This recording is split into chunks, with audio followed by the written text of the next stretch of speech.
हैं इसका हम जो है एक एक करके डीपली आपको मैं बताऊंगी किस तरह से आपको जो है तैयार करना है। सबसे पहले बात करते हैं हम प्रेपरेटरी पीरियड पर कि प्रेपरेटरी पीरियड में आपका क्या होगा। प्रेपरेटरी पीरियड की डेफिनेशन लिख लीजिए आप लोग। The main M of the preparatory period is to develop the various factors on which the performance depends। प्रारंभिक अवधि का मुख्य उद्देश्य क्या होता है आपका? उन चीजों को डेवलप करना जिन पर आपकी परफॉर्मेंस डिपेंड करती है, यानी कि उन चीजों को डेवलप करना जिन पर आपकी गेम की परफॉर्मेंस डिपेंड करती है। आप देखिए कि आपकी गेम की अलग अलग होते कंपोनेंट होते हैं जिस पर आपकी गेम डिपेंड करती है। मान लीजिए जब कोई भी गेम ले लीजिए, उसमें आप पहले देखेंगे कि हमारी गेम जो है स्पीड पर डिपेंड करती है, फ्लेक्सिबिलिटी पर, इंडोरेंस पर, कोऑर्डिनेशन पर, ये चीजें जो भी है जिस पर भी आपकी जो है डिपेंड करती है, उन चीजों पर हम प्रेपरेटरी पीरियड में ज्यादा ध्यान देते हैं। प्रेपरेटरी पीरियड को भी हम आगे 3 भागों में बांटते हैं, preparatory phase 1, preparatory phase 2, preparatory phase 3। पहले चरण में इसमें क्या होता है?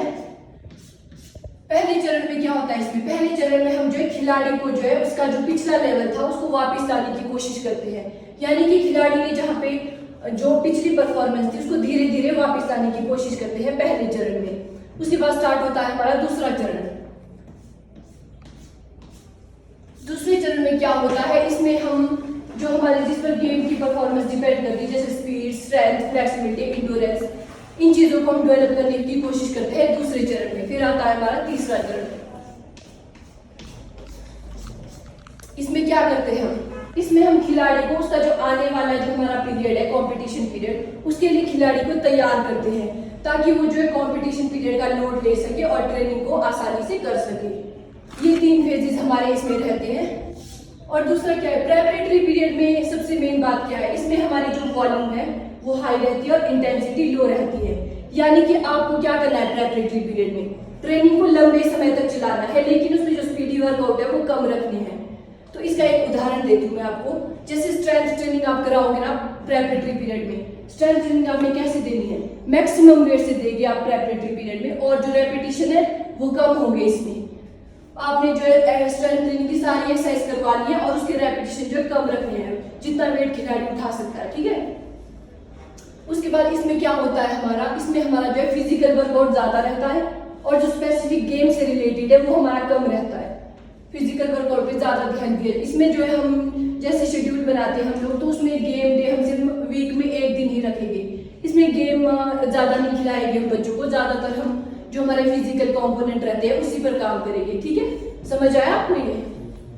इसमें कोई कंफ्यूजन है तो आप पूछ सकते हो, कुछ समझ नहीं आ रहा है तो ओके, ठीक है। आगे चलते हैं। नेक्स्ट आता है हमारा कंपटीशन पीरियड। सबसे पहले तो इसकी आप डेफिनेशन लिख लीजिए। The training in the competition period aims at achieving top form and to maintain it for a sufficiently long period। Competition period में आपने क्या करना है? कंपटीशन पीरियड में आपने खिलाड़ी को उसकी टॉप फॉर्म में लाना है और उसकी जो टॉप फॉर्म है उसको लंबे समय तक मेंटेन करके रखना है। यानी कि आपने क्या करना है? खिलाड़ी की टॉप फॉर्म से आप समझ रहे हो ना, मतलब उसकी जो बेस्ट परफॉर्मेंस है।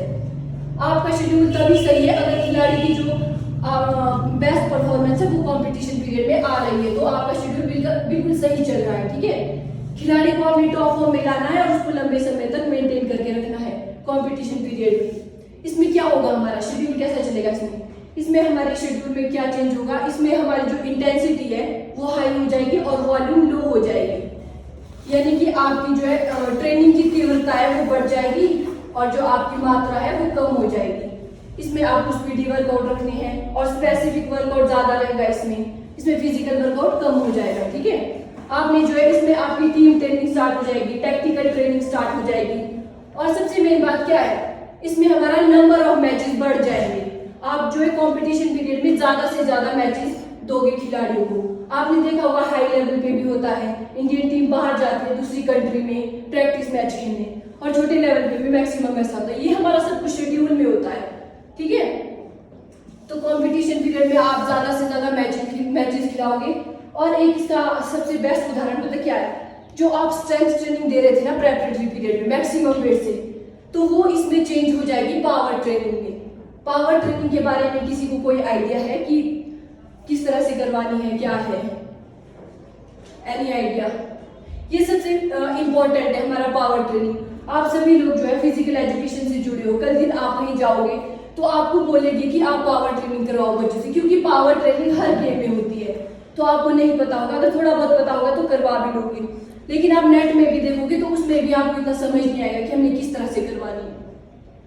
तो पावर ट्रेनिंग हमारा सबसे मेन है। तो इसको मैं आपको लास्ट में बता दूं, क्योंकि अभी फिर ये कर लेते हैं, फिर लास्ट में मैं आपको फुल करके बताऊंगी कि किस तरह से करना है, ठीक है, क्योंकि मेन है। चलो पावर ट्रेनिंग आपको बाद में बताती हूँ मैं। ये हमारी कॉम्पिटिशन पीरियड में होगी। जो हमारी स्ट्रेंथ ट्रेनिंग है वो हमारी प्रेपरेटरी पीरियड में चलेगी और पावर ट्रेनिंग कॉम्पिटिशन पीरियड में चलेगी, ठीक है। इसके बाद आता है हमारा तीसरा ट्रांजिशनल पीरियड। इसको हम ना रेस्ट काल भी कहते हैं, ट्रांजिशनल पीरियड को। इसकी डेफिनेशन लिख लीजिए। The main M of the transitional period is to give recovery and relaxation to the sportsman after the hard strenuous training in preparatory and competition period। इसमें क्या है, जो आपकी प्रेपरेटरी पीरियड में खिलाड़ी की ट्रेनिंग हुई है और उसके बाद वो कंपटीशन पीरियड में आता है और लोड और बढ़ जाता है। नॉर्मल सी बात है, खिलाड़ी की बॉडी थक जाती है। आपको पता है ये शेड्यूल मतलब 1 साल का तो बनता ही है कम से कम। तो फिर उसमें क्या होगा, तो खिलाड़ी थक जाता है, तो उसकी बॉडी को रेस्ट देने के लिए हमारा जो है ट्रांजिशनल पीरियड चलता है, ठीक है। तो इसमें खिलाड़ी को थोड़ा रेस्ट दिया जाता है। इसमें हमारी सबसे मेन बात क्या है ट्रांजिशनल पीरियड में, इसकी जो अवधि है वो 4 से 6 वीक तक की ही होनी चाहिए। अगर क्या होता है, अगर आप 4 से 6 वीक से ज्यादा की ट्रांजिशनल पीरियड रखोगे तो क्या होगा, खिलाड़ी की जो परफॉर्मेंस है वो डिक्रीज होना शुरू हो जाएगी धीरे धीरे। तो हमने इससे ज्यादा नहीं रखनी है, 4 या 6 वीक से ज्यादा नहीं रखनी। इसमें खिलाड़ी को रिहैबिलिटेशन देंगे आप, और क्या होगा इसमें जो है खिलाड़ी की जो ट्रेनिंग है उसकी वॉल्यूम भी लो रहेगी और इंटेंसिटी भी लो रहेगी, ठीक है। और उसकी जो परफॉर्मेंस ज्यादा की अगर आप दे रहे हो, 4 या 6 वीक से ज्यादा की आप ट्रांजिशनल पीरियड रख रहे हो, तो उसकी परफॉर्मेंस डिक्रीज तो होगी ही। साथ में क्या होगा, जब वो दोबारा ट्रेनिंग स्टार्ट करेगा ना, तो फिर उसको ना ज्यादा मेहनत करनी पड़ेगी। इसीलिए ज्यादा नहीं होना चाहिए, सिर्फ 4 से 6 वीक तक का ही होना चाहिए, ठीक है। तो ये थे हमारे 3 पीरियड। ये इसमें सब कुछ समझ आ गया आपको, कोई कंफ्यूजन है? तो अब हम पावर ट्रेनिंग के बारे में करते कि मतलब थोड़ा डीपली बता देती हूँ आपको कि आपने किस तरह से पावर ट्रेनिंग आपने रखना है।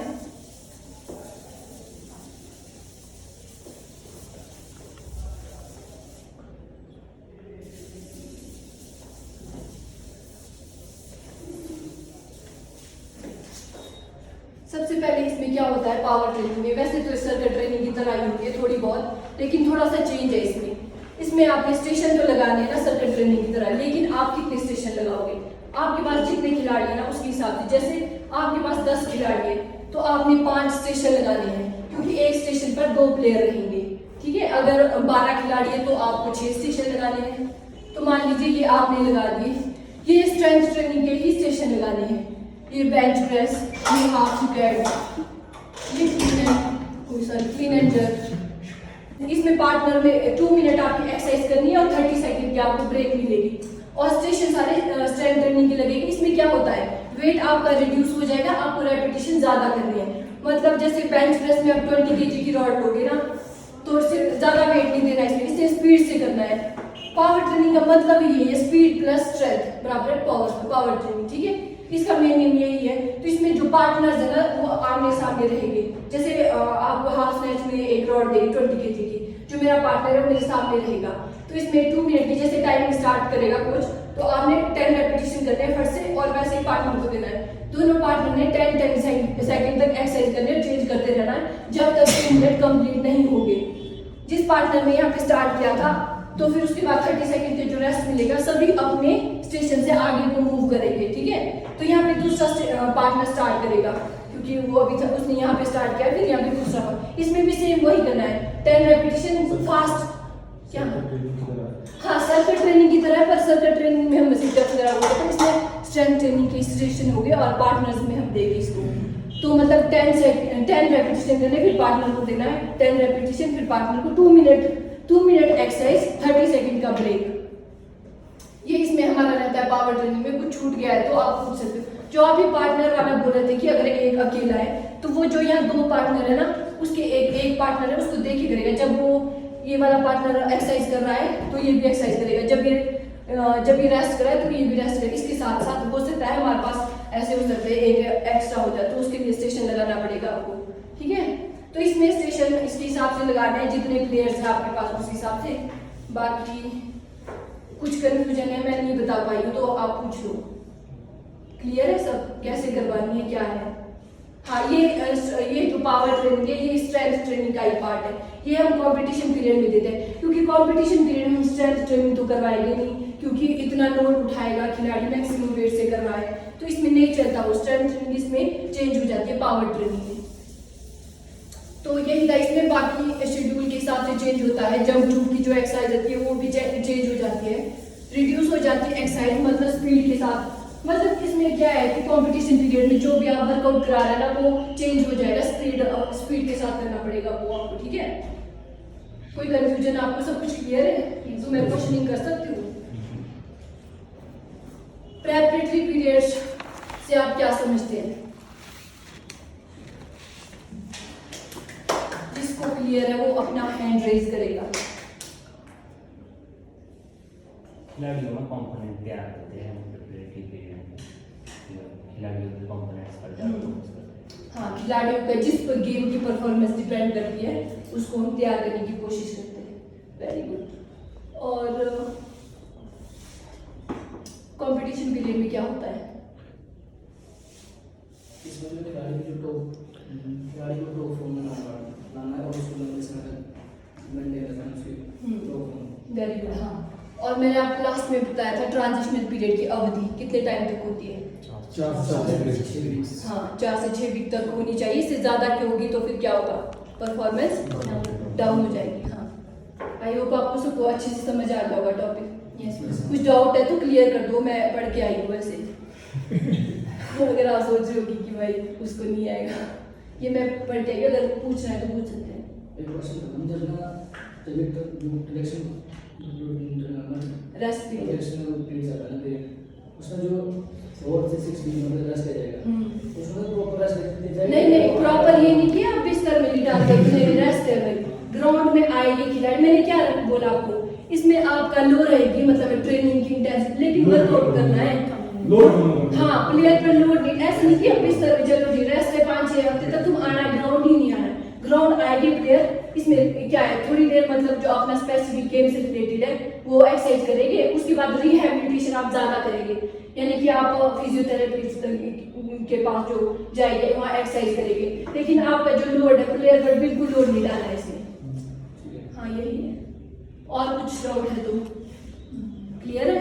ये आपका कंपटीशन होगी, कंपटीशन के बाद क्या कंपटीशन पीरियड बोले ना, आपका कंपटीशन होगी, कंपटीशन नहीं, कुछ दिन पहले नहीं, क्योंकि देखो सबसे पहले प्रेपरेटरी पीरियड आ गया ना आपका, इसमें आप तैयारी करेंगे कंपटीशन पीरियड की, उसके बाद आएगा कंपटीशन पीरियड। फिर जब सारे मैचेस होता नहीं है एक टाइम में से कि मैचेस सब कुछ खत्म है, अब मतलब अगला सेशन जब स्टार्ट हुआ उसके अगले सेशन के जब स्टार्ट होने से पहले और जो सेशन खत्म हो गया उसके बीच में ये चलता है हमारा 4 से 6 वीक तक का, ये ज्यादा बड़ा है। उसके बाद हम अगले सेशन की तैयारी करते हैं, फिर से हम प्रेपरेटरी पीरियड में जाएंगे, नेक्स्ट ईयर का शेड्यूल फिर से बनेगा, preparatory period, competition period, transitional period फिर से आ जाएगा लास्ट में।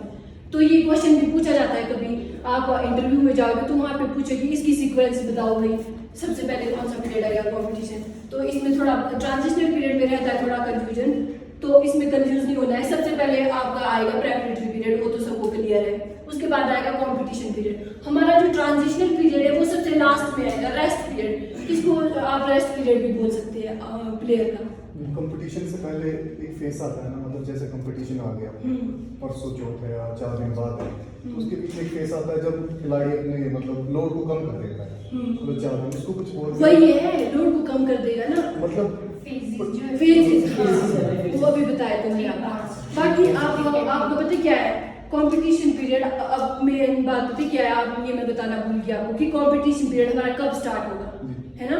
जैसे हमारे कंपटीशन पीरियड पता हमारा कब स्टार्ट होता है, जैसे हमारे कंपटीशन 20-25 दिन पहले स्टार्ट हो जाएगा। जो हमारा वर्कआउट है ना, जो मैंने बताया कि इसमें स्पीडी वर्कआउट रखने हैं, टीम ट्रेनिंग करवानी है, मैचेस करवानी है, तो ये हमारा जब हमारे आपकी कंपटीशन है उसके 20 से 25 दिन पहले स्टार्ट हो जाएगा ये वाला वर्कआउट। ये तब तक चलता रहेगा जब तक आपकी कंपटीशन खत्म नहीं हो जाएगी। फिर एक कंपटीशन होगा, उसके बाद कंटिन्यू यही शेड्यूल वापस आएगी मैचेस से।